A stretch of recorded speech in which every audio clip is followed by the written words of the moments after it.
We have another Jalen Ramsey update on this edition of Dolphins Today by Chat Sports. I am your host, Nic Rohloff. There has been a lot of speculation around if the Steelers are going to be the team that ultimately strikes a deal with Chris Grier in Miami to get the All-Pro corner on their roster. There is an interesting rumor/report from Adam Schefter that might actually say, well, that's not going to happen. Interesting quote that I want to share. This morning, Adam Schefter hopped on a podcast, a radio show in the early morning, and said that I think Pittsburgh has checked in. I'm not so sure Pittsburgh's going to be the destination. In fact, if I had to guess, I would say Pittsburgh would not be the likely destination for Jalen Ramsey.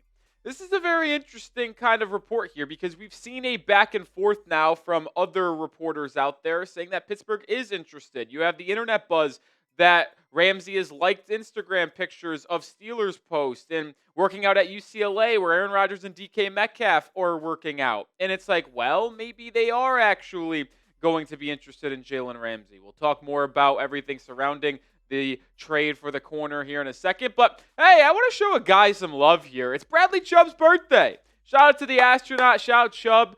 Wish him a happy birthday by hitting that thumbs up icon. Hopefully Bradley stays healthy this year and has an incredibly good bounce-back season for the Fins because him, Chop, and Jalen Phillips could be absolutely devastating for opposing quarterbacks. Let's get back to Jalen Ramsey now because if you remember, we've talked about this report from Slick Rick, the Twitter internet, I guess, reporter, if you will. He has said that he believes the Steelers trade for Jalen Ramsey. He originally reported that the Steelers are going to land one of Jaire Alexander or Jalen Ramsey. Well, Jaire Alexander went to the Baltimore Ravens, the rival of the Pittsburgh Steelers, and then he doubled down on his report saying, well, now that they missed out on Jaire, I would expect the Pittsburgh Steelers to be all in on a Jalen Ramsey trade. And I know Adam Schefter said he doesn't believe that Pittsburgh is ultimately going to be the destination. I'm almost inclined to believe Slick Rick here. I know it's crazy to say that, but he's damn near shooting 100% in terms of where players will go, trades that will happen this offseason. He was the first person to show any report or throw out the idea that the Dolphins were going to trade an all-pro player, which means either Tyreek Hill or Jalen Ramsey. So he was right there. And he's been right about a lot of things this offseason. Sure, was he wrong about Brandon Ayuk to the Steelers last year? Yeah, and he took some heat for that. But he's been pretty good outside of that. So it's kind of crazy to say, but I do sneaky believe Slick Rick in terms of the Steelers being one of the most likely destinations for Jalen Ramsey. Just makes a lot of sense for their roster and for them to go into a win-now mode, considering Aaron Rodgers is likely going to only play a year. Well, Adam Schefter was then asked about where Jalen Ramsey may actually end up. And Schefter said that I think when you're trying to figure out a home for Jalen Ramsey, two teams that make sense, and we'll see how it plays out, would both be in Los Angeles, be it the Chargers or the Rams. I know people have brought up the Rams, and the Rams just continue to float around out there. It would have to work financially for both sides. I think that's the holdup here when you're talking about a Jalen Ramsey trade. It's the financial aspect of it. Maybe it's the compensation for Miami, but that goes hand in hand with how much Chris Grier and the Dolphins are willing to spend in terms of what they're paying Jalen Ramsey this season. It's been widely reported that Miami does not want to pay much of the required Jalen Ramsey salary, and they're wanting the team to trade for Jalen to pay most of that, which I can understand why the Dolphins want that to be the case, but that also would hinder the compensation the Dolphins get back in a trade. If they were to pay more of Ramsey's salary, they would get a higher draft pick in return with whatever team makes that trade. So I think we could have seen a deal happen already this offseason if Miami was willing to spend some of its own money on Ramsey's contract this year, but that continues to be the holdup. Now, we've shown this before, but with the Chargers continuing to get linked by Adam Schefter, I wanted to give you an updated Jalen Ramsey destination list in terms of my opinion. I don't know for sure what teams are the most interested. You can kind of put pieces together that Los Angeles Rams and the Chargers are interested. The Steelers are interested. I think the Green Bay Packers are a good destination for Jalen Ramsey. I have them at 3 on my list just because they are desperate in terms of need at cornerback, especially after they got rid of Jaire Alexander. And we know there could be some mutual interest between Raheem Morris and Jalen Ramsey. So the Atlanta Falcons could be a team that makes sense to me. I think if I had to rank Ramsey's destinations, this is how I would do it. I still believe the Los Angeles Rams are going to be the likely destination for Ramsey due to his connection there in the past, the public flirting between Sean McVay and Ramsey. So we'll ultimately see how it comes to fruition. But I'll tell you what, folks, I'm exhausted of talking about Jalen Ramsey. I guess it's better than talking about nothing here in mid-June because it's pretty dry out there in the NFL world as we wait for training camp to begin in about 3.5 weeks. But if you're tired of the Jalen Ramsey rumors, like me, I know a lot of you in the comments say you don't want to hear about Ramsey anymore. Listen, I would love not to talk about him, but my job here is to report on every piece of news and rumor around this football team. Jalen Ramsey, unfortunately, headlines most of it. Spam me, type me if you're ready to be done with Jalen Ramsey. Last word on Ramsey with today's show. This will be over by training camp, I hope. That's what Schefter said. That's what Slick Rick said. That's what I've been saying because whatever team wants to acquire Jalen Ramsey or at least is interested is going to want him in their building before training camp gets started so he can start getting acclimated with his teammates, his defense, his scheme, his system. So I do believe a trade will happen probably about a week or two within training camp. So training camp begins, let's just say, the 15th or 16th of July for most teams. Maybe the 17th and the close to 20th. I'd say anywhere between July 8th and July 15th is probably where you will see a trade ultimately go down.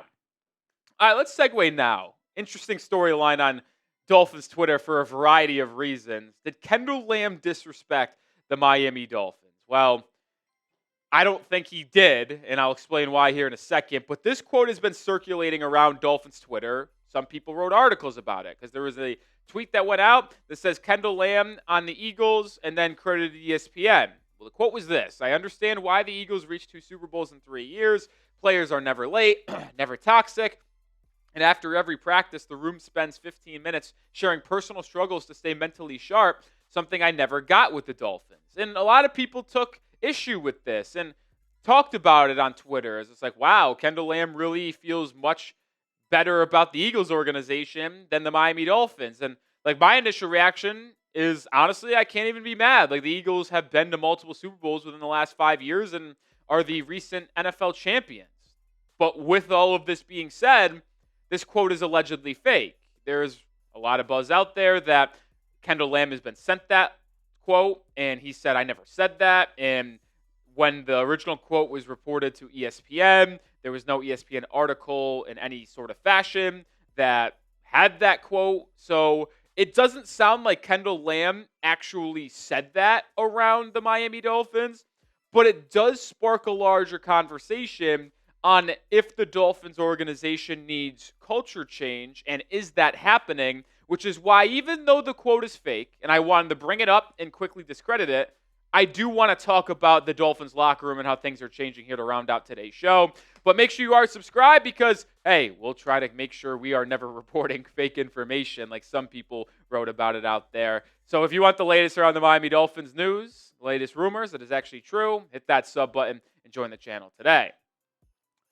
It's hard to not know that was fake if we're going to be honest, because the truth is, based off what we've heard from Mike McDaniel himself, from Chris Greer, and other players that have come and go inside the Dolphins locker room, the Dolphins have been a pretty poorly run organization and poorly run locker room over the past couple of seasons, whether it's the lack of disciplinary actions from Mike McDaniel with players showing up late to meetings, being disrespectful, being a little bit of a kind of headache off the field and in the locker room. It's tough, man. It really is. And you hope to see these things kind of change because it's sickening to see this Dolphins team not be able to win a playoff game for 25 plus years. And I'm not putting it fully on Mike McDaniel. He's been to the playoffs with Miami for 2 out of his first 3 seasons as head coach. But this is an important year for Mike. It is. If he does not show growth in terms of his ability to lead men and win games against winning football teams, physical football teams on the road in November, December, January, then there is a legit chance where he is off this coaching staff and out of the organization because he just hasn't shown the ability to win the big game to this point, and this would be his 4th year. Mike McDaniel is trying to evolve. There is trying to be culture change in Miami. And I think you'll see this change. And with Javon Holland not being re-signed, Jalen Ramsey being traded, these are indications that McDaniel, this coaching staff, and Chris Greer are trying to reshape the culture of the Miami Dolphins. A lot of people ask me, why did Jair Alexander take the Ravens deal when the Dolphins may have offered him more money? Well, it's because the Baltimore Ravens have an established winning culture that has them consistently at the top of the conference, in the playoffs, winning big games, to where veterans will be willing to take cheaper contracts there if it means they are going to play more meaningful games in the National Football League. Miami has to overspend to get people into the building because they have nothing to stand on in terms of success over the last 25 years. More to come, but 4th of July is just around the corner. Get your Dolphins 4th of July gear. Look at this sweet shirt here with the American flag outlining the Dolphins logo. You can grab it right now with sizes running out. I think smalls are gone, 2Xs are gone, so medium, large, extra large, limited sample size. Get yours today. chatsports.com/Dolphins4th. Links in the description and comments of today's video. I mean, thinking about what the Dolphins have done this offseason in terms of letting people go, you have started to see an idea of letting people go that they don't believe are good presences in the locker room. Now, I will not say that for everybody because I do believe that Raheem Mostert and Calais Campbell were excellent leaders, veterans inside the locker room. This is more or less pointed towards Javon Holland, Jalen Ramsey, Jordan Poyer, players that Miami could have re-signed. They probably could have kept Javon Holland on a 3-year, $45 million deal. They could keep Jalen Ramsey if there was a better relationship between him and the coaching staff. And I think if Jordan Poyer performed better, was maybe a better leader in the locker room, they would have wanted to keep him as well. The point is, I think with letting those players go from last year's roster to this year, re-signing certain guys, and then the way they went about the free agency period and the draft, they are reshaping the culture. What is one common theme throughout the NFL draft with the Dolphins? Trenches, high character, high motor. Jordan Phillips, high motor, high character, trenches. Kenneth Grant, high motor, high character, trenches. Dante Trader Jr., safety from Maryland, high motor, good culture fit. Like, you just see this consistent kind of profile that the people that Miami drafted, Jonas Savaiinaia, same thing. Like, they clearly wanted to address the trenches, and they wanted to get young men who are willing to work, be leaders, and help raise the culture of this organization, which I'm very happy about because it was a necessity, and I'm glad Miami is doing it. Because if things do not change in Miami, we could be talking about a new head coach next year. I could care less sometimes about wins or losses. But if you are continuously seeing that the Dolphins have like headaches all over the field, off the field, and bad relationships with the front office, the coaching staff, and the locker room, like, you need a better culture, a better system in place. And if you do not see that, you don't see an improved product on the field either, you could be talking about a new head coach and a new GM in Miami next offseason. The honest truth. So let me know, how hot is Mike McDaniels' seat with the Miami Dolphins? Scale of 1 to 10 for me down in the comments section. Let me know where you rank. No rookie scores. Give me decimals. I'm giving you my thought to close out the show here in a second. I think Mike's seat is relatively hot. I'm going 7.2, and I know it is kind of ridiculous to say that for a coach that has won double-digit games, made it the playoffs in 2 out of 3 seasons, and the one down year went 8-9. But the way the Dolphins have just collapsed at the end of every season almost, and the kind of reports of a bad locker room, you just gotta put him on the hot seat. Let him know if, hey, things don't change. We got legit issues here. So I go with 7.2. We'll see. I hope he's able to turn it around and Miami's able to have a better season than expected because I hope McDaniels the coach of the future. I hope Tua is the coach of the future. I hope all of these things are already in place. We just need to be shown that as fans and media members this season by a Dolphins team that isn't projected to do that well. So if they're able to overachieve, I think we'll feel good about things to come in years going forward.